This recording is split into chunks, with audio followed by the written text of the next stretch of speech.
What if I told you the reason the American Midwest speaks English instead of French? Huh. All comes down to a secret midnight ceremony in an alligator-infested forest in Haiti. I mean, it sounds completely made up, right?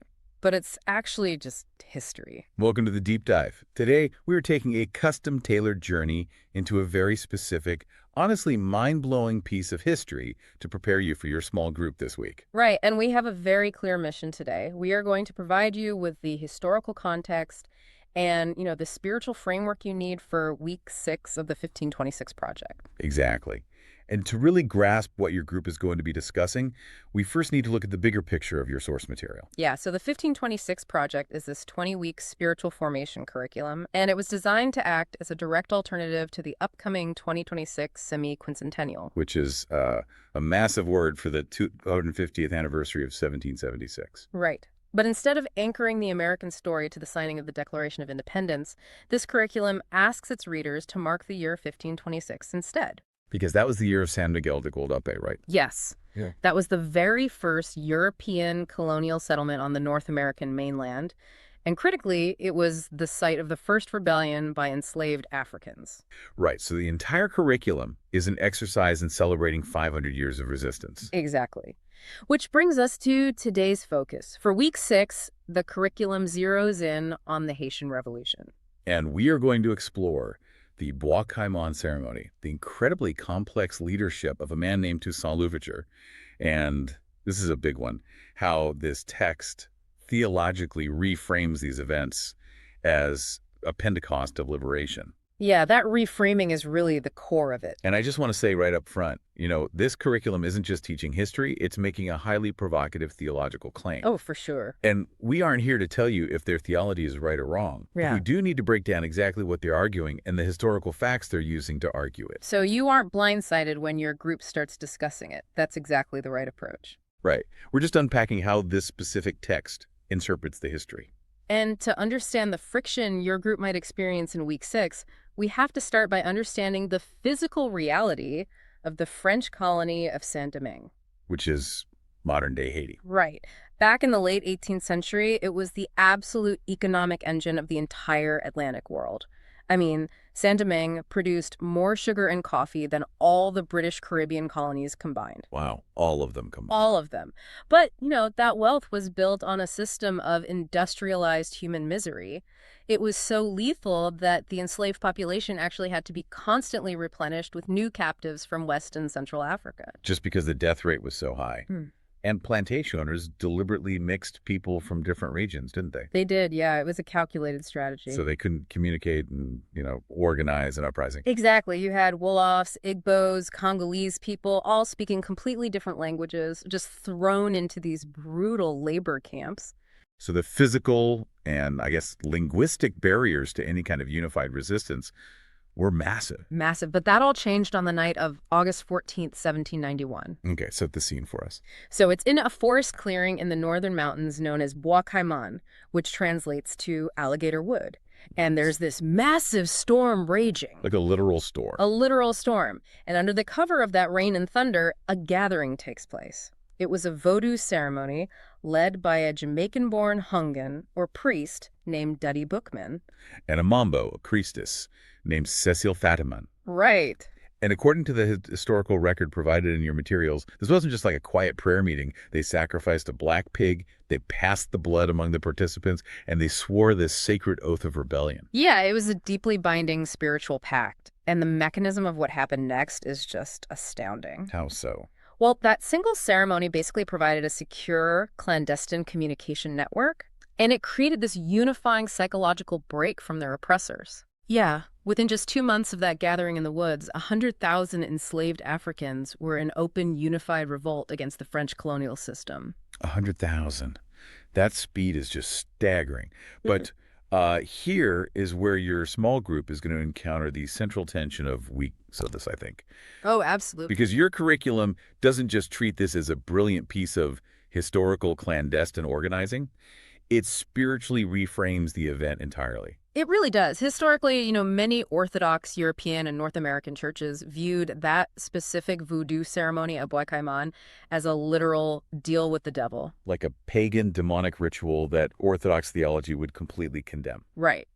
But the 1526 Project actively reclaims and redefines Bois Caïman as a Pentecost of liberation. And I can see a lot of people in this study group hitting a wall right here. Oh, definitely. Because equating an animal sacrifice in the woods to the biblical Pentecost described in the book of Acts, that is a massive theological leap. It is. So how exactly does the curriculum justify crossing that line? Like, what's their argument?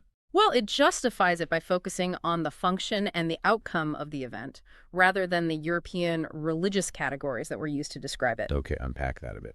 So in the biblical Pentecost, in Acts chapter 2, the Holy Spirit descends and provides a miraculous gift of tongues.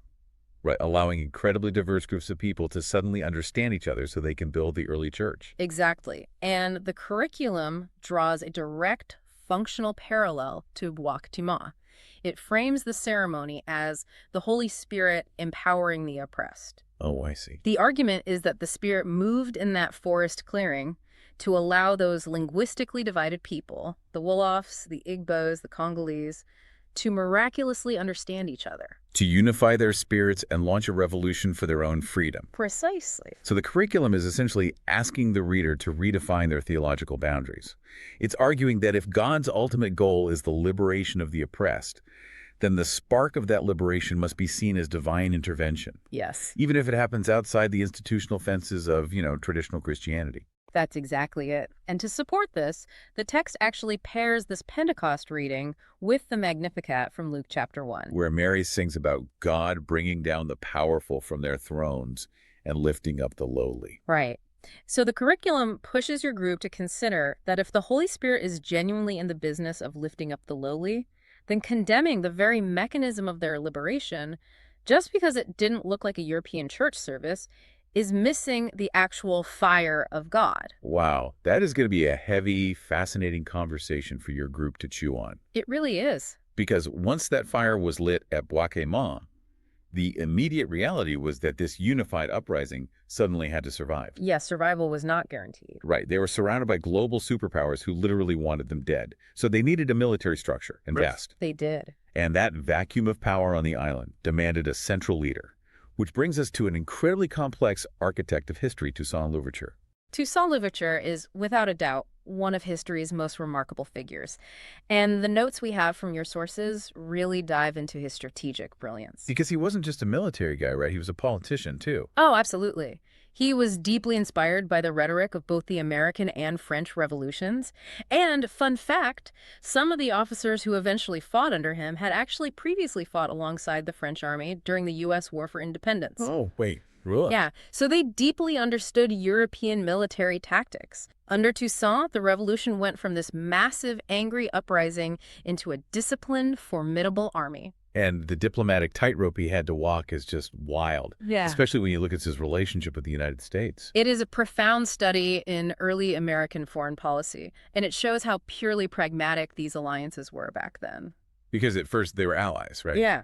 In 1799, U.S. President John Adams actually formed an alliance with Toussaint. Which sounds crazy, a U.S. president allying with the slave rebellion. It does, but the U.S. was a young, very insecure nation at the time, and Adams sent arms and ships to support Toussaint's forces. Why? Because Toussaint promised to stop the French from using the island as a military base to harass American shipping.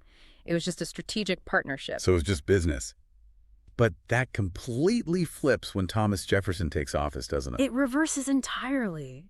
Jefferson was driven by deeply racist views, and he had this absolute terror that a successful slave rebellion just a few hundred miles away would inspire uprisings on American plantations. Right, he had a vested interest in seeing them fail. Exactly. Jefferson actually referred to Toussaint's army as cannibals. Ugh, wow. Yeah, he cut off all the support Adams had established and slapped a strict embargo on the island. Which physically isolated them. It cut off all their vital supplies. Completely. So Toussaint is basically trying to build a nation while completely surrounded by hostile, slave-holding empires. It sounds like Toussaint was forced to play 3D chess on a board where all the other players wanted him dead. That is the perfect analogy. And it brings up a massive historical contradiction in your sources and something your group is definitely going to need to unpack. The Firmage system. Yes, Yeah. because by 1800, Toussaint becomes a military dictator, and by 1801, he declares himself governor general for life. Right. And to restore order and the economy, he actually reimposes the plantation system. He does. Wait, I need you to clarify this. Security versus freedom dialectic. Because he just fought a brutal war to free his people from the plantations, and then he told them to go back to the exact same fields. How did he not get immediately overthrown by his own army? It is the tragic dialectic of freedom versus security that the sources highlight. The internal mechanics of how Toussaint governed were incredibly strained. I can imagine. He instituted the system called fermage.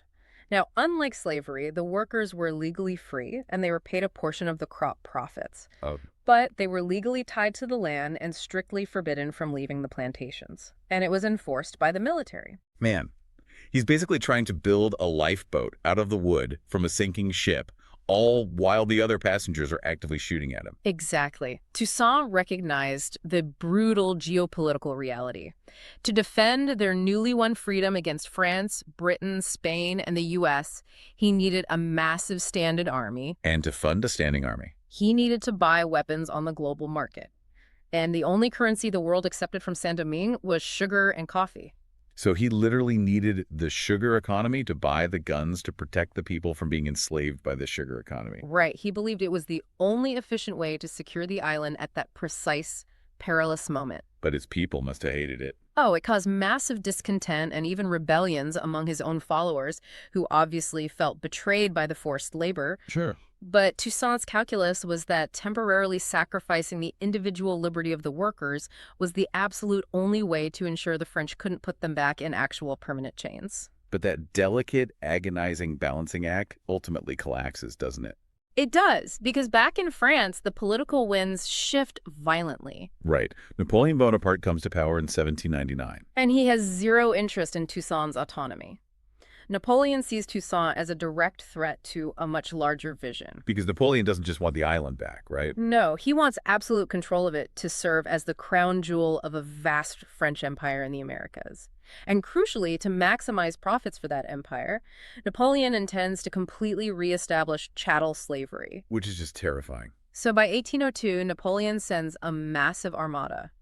40,000 elite troops under the command of his brother-in-law, General Leclerc, just to crush the Haitians. The scale of that response is insane. 40,000 troops. It was an overwhelming force. And this is where the story shifts, right? From brilliant military strategy to the devastating generational physical cost of Haiti's freedom. Yes, the cost was unimaginable. Because Toussaint, facing these overwhelming odds, is eventually forced to surrender. He is, and he's betrayed during a parley, kidnapped, taken to France, and he dies utterly neglected in a freezing Alpine prison. The great liberator of the Caribbean, literally starving and freezing to death in the snow. It's a tragic end. And with Toussaint gone, the brutality on the island escalated beyond measure. Because Toussaint had rules, right? Exactly. Toussaint had always strictly forbidden his soldiers from retaliating against French soldiers. He wanted to wage a civilized war, hoping he could eventually achieve a diplomatic resolution. But the French didn't play by those rules. Not at all. After Toussaint's capture, the new French commander, Rochambeau, abandoned any pretense of rules of engagement. As the French forces began to struggle, Rochambeau initiated a campaign of absolute terror. What did he do? He began systematically torturing and mutilating black prisoners, leaving them to die slowly in the open. Specifically so the advancing Haitian soldiers would find them. That is just horrific, calculated psychological warfare. It was designed to completely break their spirit. But instead, in response to that sheer terror, the restraint of the Haitian troops completely snapped. I mean, naturally. Yeah. The new Haitian leaders ordered the hanging of French prisoners in plain sight of the French army. The conflict devolved into a scorched earth, total war of extermination. So how on earth did the Haitian forces survive 40,000 of Napoleon's elite troops in a war like that? Because the Haitians had an invisible ally, yellow fever. Oh, wow. Yeah, the biological reality of the conflict is what ultimately turned the tide.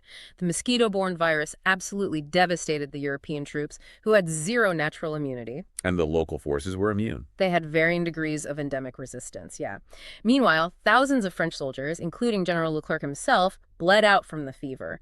The disease destroyed their command structure and supply chains. And the Haitians capitalized on the chaos. Exactly, and they prevailed.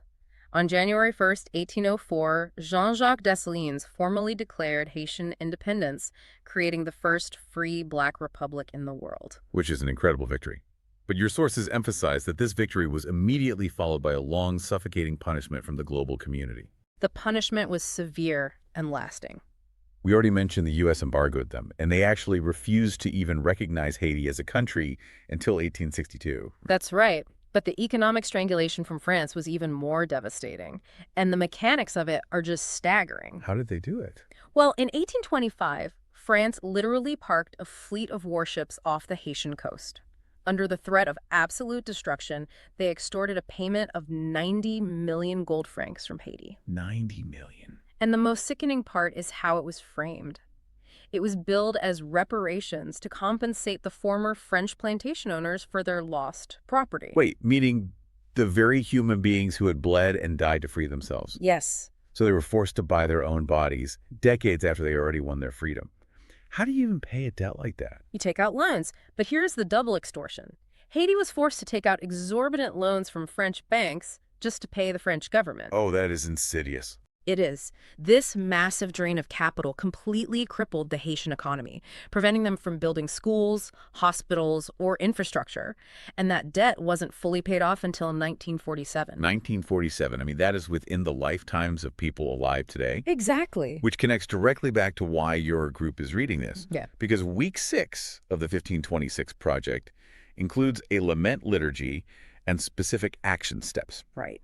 The curriculum demands that the reader confess to this long punishment, but then it asks them to actively research if their own local institutions, churches, or families have historical ties to the Saint-Domingue sugar economy. Or if their institutions profited from the banks that held that French debt. Yeah. Is the curriculum basically saying that the past isn't just the past, but an active ledger that hasn't been balanced? Like, this isn't just about reading history, it's about checking the receipts today. That is the core theological assertion of the 1526 project.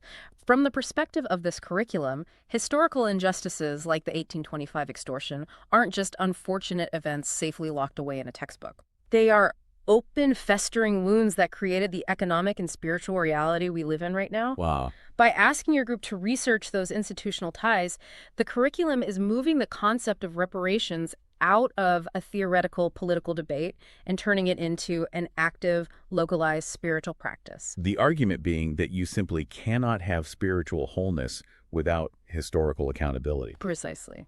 That is going to be a massive challenge for your small group to work through. But before we wrap up, we have to talk about one more incredible historical ripple effect. The Louisiana Purchase. Yes. Yeah. Because we've established how Napoleon's plan for an American empire relied on Saint-Domingue. He wanted the island to be the economic hub of the Americas. Right, and he had acquired the massive Louisiana territory on the North American mainland to act as the agricultural supply line to feed the sugar colonies. Okay, so Louisiana was supposed to feed Saint-Domingue. Exactly. But because the Haitian rebels, aided by yellow fever, completely crushed his army, Napoleon lost the economic hub. And without the sugar colony, the agricultural supply line of the Louisiana territory was completely useless to him. Exactly. And Napoleon is facing an impending war with Britain, and he desperately needs cash. You've got it. The revolution in Saint-Domingue financially ruined his hopes of an American empire. So, deciding to cut his losses, Napoleon pivoted. What did he do? On April 30, 1803, he sold the entire Louisiana territory to the United States for $15 million. Wait, okay, if we play this out logically based on your sources, if Toussaint Louverture and the Haitian rebels hadn't fought and defeated the French army, Napoleon wouldn't have given up on his American empire. which means he wouldn't have sold Louisiana to Thomas Jefferson. Are the sources literally suggesting Toussaint Louverture is the reason the United States doesn't speak French in the middle of the country today? The sources absolutely affirm this direct causal link. The notes actually quote the historian Ralph Korngold, who bluntly states that But for the Negro general, the territory might have remained a French colony. That is incredible. Yeah, the physical size of the United States literally double overnight as a direct consequence of the blood and sacrifice of enslaved people fighting for their freedom on a small Caribbean island. That is the kind of detail that completely shifts the center of gravity of how you understand American history. It's brilliant. It really changes your perspective. Okay, so looking at the road ahead for you, you are now armed with both the challenging theology of the 1526 Project and the deeply complex historical facts of the Haitian Revolution. You've got the tools you need. You understand the friction of the Pentecost of liberation, the agonizing dialectic of Toussaint Louverture's leadership, the suffocating reality of the French debt, and the hidden origin story of the Louisiana Purchase. You have the context you need to really engage with your Week 6 small group. But as you head into that gathering, there is one final lingering detail from your materials that you should mull over. Well, what's that? Well, despite all of Toussaint Louverture's military brilliance, his statesmanship, and his massive impact on global history, there is actually no known portrait of him painted while he was alive. Wait, really? Not a single one? Not one. The most famous, widely circulated portrait of him, the one that ended up in history books for generations, was painted in 1832. Decades after he died. Yes, and it was painted by a Frenchman who had never laid eyes on him and who actively hated everything he stood for. Oh, no. Yeah, the artist deliberately painted Toussaint with distorted features, making him look almost like a monkey. It was a visual assassination rooted purely in racism and revenge. Wow. If the visual legacy of one of history's greatest military strategists was literally painted by his enemies to strip away his humanity, it really forces you to reevaluate everything. It really does. Next time you look at a textbook or read an account of history, you have to ask yourself, who drew the monsters? And how many other historical figures in our minds are wearing the faces their enemies painted for them? Something to think about. Have a great Week 6 discussion.